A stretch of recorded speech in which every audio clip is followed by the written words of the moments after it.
तो है गाइज, मेरा नाम रजनीश कुमार है और एक बार फिर से आप सबका स्वागत है आपके और हमारे इस यूट्यूब चैनल में। तो आज हम लोग दोस्तों बात करेंगे रशियन रिवॉल्यूशन की विश्व इतिहास के अंतर्गत। और दोस्तों आप सभी परिचित हैं कि हम लोग सर्वप्रथम इसका परिचय देखते हैं, आखिर समझते हैं कि रूसी क्रांति क्या है। इसके साथ ही हम लोग इसके कारणों की बात करेंगे और कारण में इसके राजनीतिक कारण, सामाजिक कारण और इसके साथ ही साथ एंड में आर्थिक कारण की बात करेंगे। तो सर्वप्रथम आइए हम लोग देख लेते हैं कि इसका परिचय, आखिर रूसी क्रांति क्या है। दोस्तों यदि हम लोग बात करें तो रूसी क्रांति का तात्पर्य था, मतलब था कि 1917 में जो क्रांति जो हुई, जो कि कहीं ना कहीं राजशाही के विरुद्ध एक क्रांति थी, जिसको हम लोग रूसी क्रांति को बोल्शेविक क्रांति, अक्टूबर क्रांति के नाम से जानते हैं। क्योंकि इस समय राजा का शासन हुआ करता था, राजशाही शासन हुआ करता था, तो उसके माध्यम से और उसके अंतर्गत जो आने वाले विभिन्न अधिकारी, कर्मचारी, नौकरशाह, जमींदार, सामंत जो हुआ करते थे, इन लोगों के माध्यम से शासन प्रशासन को संचालित किया जाता था और इसी के अंतर्गत उनके द्वारा विभिन्न नीतियाँ अपनाई जाती थी, जिसमें कि प्रमुख रूप से हम लोग देखें तो इस क्रांति में साम्यवादी क्रांति जो प्रमुख जिसने भूमिका निभाई, जिसने कि रूस की क्रांति को जन्म दिया, जिसमें कि विभिन्न जो वर्ग थे, चाहे वो किसान हो, चाहे व्यापारी हो, चाहे मजदूर हो, इन पर उनका प्रभाव पड़ा। जो शासकों द्वारा क्या किया जा रहा था, शासक द्वारा, जार निकोलस द्वारा विभिन्न जो नीतियां अपनाई जा रही थी, मुख्य रूप से सामाजिक आर्थिक नीतियां, उस पर इनका प्रमुखता प्रभाव पड़ा और इसी के वजह से क्या हुआ दोस्तों, रूसी क्रांति हुई। दोस्तों अब हम लोग देखते हैं कि क्रांति के पीछे आखिर क्या कारण रहे हैं। तो सर्वप्रथम दोस्तों हम लोग बात करेंगे राजनीतिक कारण की। तो जैसा कि आप सभी दोस्तों परिचित हैं कि जिस प्रकार से फ्रांस में राजा का शासन हुआ करता था, राजशाही शासन हुआ करता था, ठीक उसी प्रकार से रूस में भी क्या हुआ करता था, राजशाही शासन हुआ करता था, राजा का शासन हुआ करता था। और इस समय का जो राजा हुआ करता था, और स्वाभाविक है जो भी राजा जो हुआ करता था, आखिर वो राजा तो राजा होता है, अर्थात इस समय का जो शासक जो था वो क्या था, निरंकुश शासक था। और निरंकुश का मतलब होता है उसके ऊपर किसी प्रकार की पाबंदी नहीं थी, अर्थात लोकतंत्र नहीं था। तो इस समय जो शासक जो हुआ करता था और उसके अंतर्गत जो विभिन्न अधिकारी, कर्मचारी, नौकरशाह हुआ करते थे। और चूंकि राजा भी एक जो था वह विलासिता में और मनमाने ढंग से कार्य किया करता था, विभिन्न नीतियों को वो लागू कर दिया करता था और उसमें जनता के हित को नहीं देखा करता था, प्रगतिशीलता को नहीं देखा करता था कि किस प्रकार से आने वाला जो हमारा देश जो होगा, हमारा जो समाज होगा, रूसी जो समाज होगा, देश होगा, उसकी किस प्रकार से प्रगति हो, उन सभी बातों को ध्यान में नहीं रखता था। ठीक इसी प्रकार से इनके अंतर्गत जो नौकरशाही थे वो भी विलासिता में और मनमाने ढंग से काम किया करते थे। और इसके अंतर्गत हम लोग पाएंगे कि राजा के अंतर्गत जो सामंत जमींदार जो हुआ करते थे, उनके माध्यम से किसानों का, श्रमिकों का शोषण किया जाता था, अत्यधिक टैक्स वसूला जाता था। और दोस्तों हम लोग पाएंगे कि ये कहीं ना कहीं प्रगतिशीलता का अभाव था। उनको विभिन्न प्रकार के क्या नहीं प्राप्त थे, नागरिक स्वतंत्रता उनको प्राप्त नहीं थी। बजाय इसके क्या किया जा रहा था, उनसे अत्यधिक टैक्स वसूला जा रहा था किसानों से। लेकिन यदि उनसे यह टैक्स नहीं लिया जाता, अत्यधिक यदि उत्पादन किसानों द्वारा किया जाता था, किया जाएगा, तो इससे कहीं ना कहीं फ़ायदा भी किसको होगा, रूस को ही होगा। लेकिन चूंकि इनके द्वारा टैक्स अधिक लगाया जाता था, तो इससे अत्यधिक उनके पास बचता नहीं था किसानों को, तो इसको वो आगे अन्य उत्पादन में, विभिन्न प्रकार के इंडस्ट्रीज़ में भी नहीं लगा सकते थे।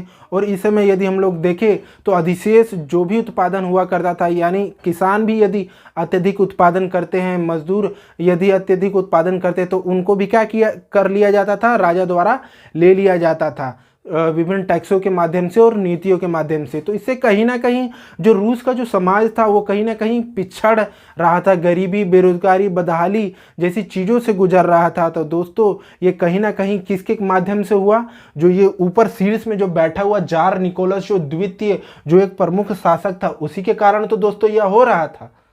तो यह जो था, इसी ने कहीं ना कहीं उस समय की जो आम जनमानस जो थी, जिस प्रकार से राजनीति जो की जा रही थी, राजनीतिक जो नीति थी और विभिन्न नीतियों को जो क्रियान्वित किया जा रहा था, उससे जो आम जनता थी, रूस की आम जनमानस था, वो कहीं ना कहीं इससे असंतोष की भावना उनके अंदर व्यक्त हुई। और इस क्रांति के पीछे इसने एक प्रमुख भूमिका, राजनीतिक कारण ने एक प्रमुख भूमिका निभाई।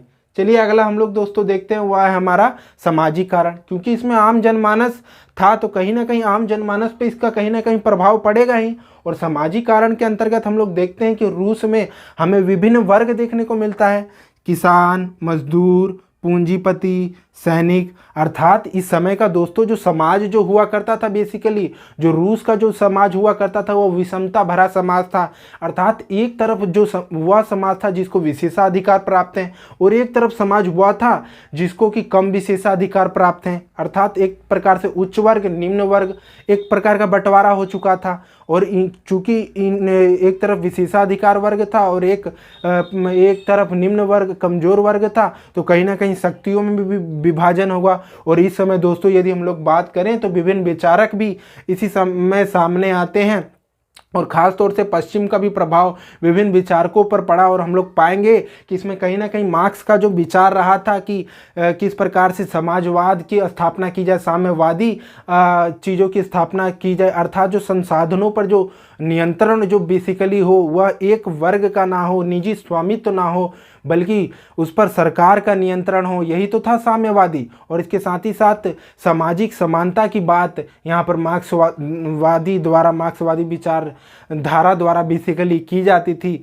चूंकि एक तरफ पूंजीपति था जो कि काफ़ी अमीर था, और एक तरफ मजदूर वर्ग था, श्रमिक वर्ग था जो काफ़ी गरीब था। तो वो इसको एक प्रकार से शोषण के रूप में बेसिकली मार्क्सवाद यहाँ पर बताते हैं। और दोस्तों हम लोग पाएंगे कि किस प्रकार से इस समय का जो समाज था जिसमें किसान जो बेसिकली थे वो भी कहीं ना कहीं जो रूसी क्रांति हुई उसमें उससे प्रभावित थे, और इन्होंने भी एक विद्रोह करने का प्रमुख कार्य किया। क्योंकि किसानों का यदि हम लोग बात करें तो दोस्तों किसान जो थे उनकी स्थिति काफ़ी अच्छी नहीं थी। इनको भले ही दास से मुक्ति इनको दे दी गई, लेकिन अभी भी हम लोगों ने बात किया है कि किस प्रकार से दास मुक्ति से भले इनको आज़ादी मिल गई हो, लेकिन अभी भी जमींदारों द्वारा, सामंतों द्वारा इनका शोषण किया जा रहा था।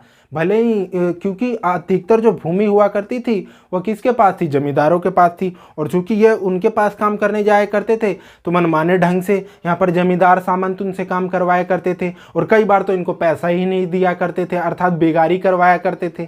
तो इससे कहीं ना कहीं आम जनता जो है, आम जो जनमानस है जिसमें किसान आते हैं, वो कहीं ना कहीं से क्रोधित होंगे, जो कि स्वाभाविक है।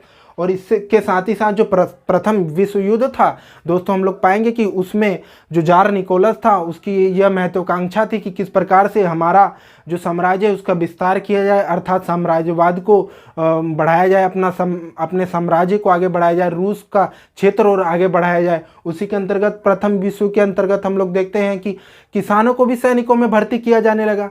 और ऊपर से हम लोग देख रहे हैं कि किसानों की हालत कैसी है, किस प्रकार से है, बदहाली, गरीबी, बेरोजगारी से वह गुजर ही रहे हैं। चूँकि हम लोग दोस्तों यदि हम लोग पाएंगे कि किस प्रकार से जो रूस जापान का भी जो युद्ध दोस्तों जो हुआ था, जिसमें कि क्या हुआ था कि रूस जो है वो जापान से उसने युद्ध लड़ा, और इससे क्या हुआ, आर्थिक स्तर पर क्या हुआ, हानि हुई रूस को। तो उससे कहीं ना कहीं जनता पर उसका प्रभाव पड़ेगा।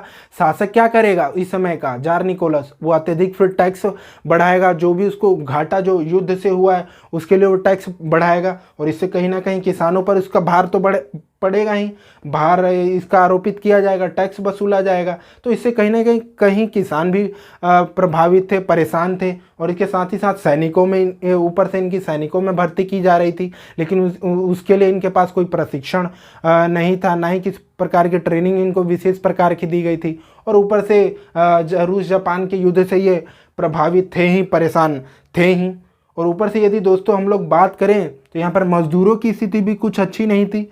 दोस्तों यदि हम लोग बात करें तो मार्क्सवादियों ने भी काफ़ी बड़े स्तर पर बताया है, मार्क्स ने काफ़ी बताया है अपनी विचारधाराओं के माध्यम से कि किस प्रकार से मजदूरों का, श्रमिकों का भी यहाँ पर क्या किया जा रहा था, शोषण किया जा रहा था। उनके द्वारा बताया जाता है कि किस प्रकार से एक तरफ जो पूंजीपति वर्ग है उसके पास तो खूब सारी धन है, संपत्ति है, लेकिन दूसरे तरफ जो मजदूर है उसके पास कुछ भी नहीं है, अर्थात वो कमज़ोर है, निम्न वर्ग है, वो धनी वर्ग नहीं है। तो यहाँ पर पूंजीपतियों द्वारा मजदूरों का शोषण किया जाता है।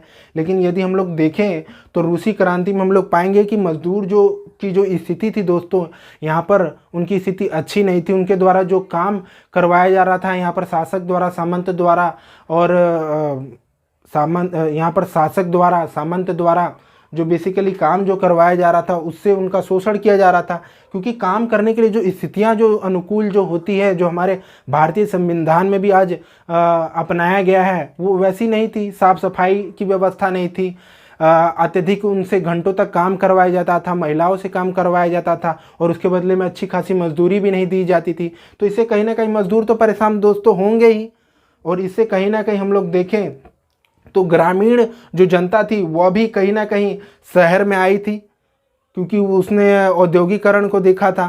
लेकिन उसके बावजूद उनको मिला क्या यहाँ पर? पूंजीपति और मजदूर जो थे उनके बीच एक प्रकार का विभाजन, मजदूरों का शोषण। और ठीक इसी प्रकार से प्रथम विश्व युद्ध में भी सैनिकों की कुछ स्थिति अच्छी नहीं थी दोस्तों, क्योंकि यहाँ पर सैनिकों के द्वारा क्या किया जाता था, उनको सुरक्षा देने का कार्य बेसिकली शासक को किया जाता था। लेकिन प्रथम विश्व युद्ध में कुछ ऐसी हालत हो गई, इतनी अर्थव्यवस्था के स्तर पर इतनी हानि हुई, पैसे के स्तर पर इतनी हानि हुई कि यहाँ पर सैनिकों का भी कोई इम्पोर्टेंस नहीं रहा। सैनिकों ने भी मदद करने से मना कर दिया, क्योंकि उनके पास हथियार ही नहीं थे। तो इन तमाम तरह के जो ये वर्ग हुआ करते थे, इनमें एक प्रकार का असंतोष, आक्रोश की भावना उत्पन्न हुई। समाज में जो विभाजन था उसके परिणाम स्वरूप और यह क्रांति उत्पन्न हुई। और आर्थिक कारण के अंतर्गत दोस्तों हम लोगों ने बात किया ही कि किस प्रकार से जो रूस जो था उसमें क्या हुआ कि रूस जापान के युद्ध में संलग्न हो गया था। तो इससे क्या हुआ, अर्थव्यवस्था के स्तर पर हानि हुई, क्योंकि इससे कहीं ना कहीं दोस्तों हम लोग पाएंगे कि किस प्रकार से जब भी कोई युद्ध होता है तो उसमें ना केवल लोग मरते हैं बल्कि व्यापक स्तर पर संसाधनों का भी हानि होता है। तो बड़े पैमाने पर तो संसाधनों का उत्पादन, कृषकों से उत्पादन उसके द्वारा करवाया जा रहा था प्रथम विश्व युद्ध के अंतर्गत, कि किसी प्रकार से युद्ध को जीत जाएं शासक द्वारा। लेकिन ऐसा दोस्तों नहीं हुआ, और इसका प्रभाव क्या पड़ा दोस्तों, कहीं ना कहीं व्यापक स्तर पर आर्थिक स्तर पर हानि हुई, और इसका प्रभाव रूस की क्रांति पर पड़ा। और इससे कृषि, व्यापार, उद्योग की स्थिति क्या हुई दोस्तों,